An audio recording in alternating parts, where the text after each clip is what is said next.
വചനത്തിൻ വഴിയെ സ്വർഗത്തിലെത്താം. ആമേൻ, ആമേൻ.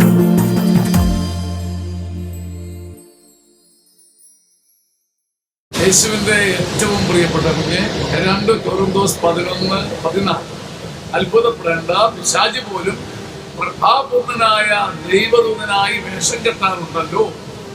അതിനാൽ അവന്റെ ശുശ്രൂഷകരും നീതിയുടെ ശുശ്രൂഷകരായി വേഷം കെട്ടുന്നതിൽ അത്ഭുതപ്പെടേണ്ട.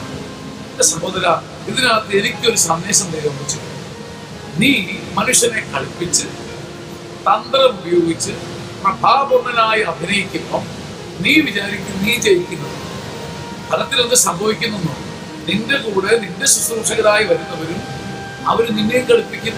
അവരും നീതിയുടെ ദൂതനായി വേഷം കിട്ടും. ഒടുവിൽ അവരവരുടെ പ്രവൃത്തികളുടെ പരിണാമം വഴി നാം തമ്മിൽ തല്ലി പിരിയുകയും ചെയ്യും.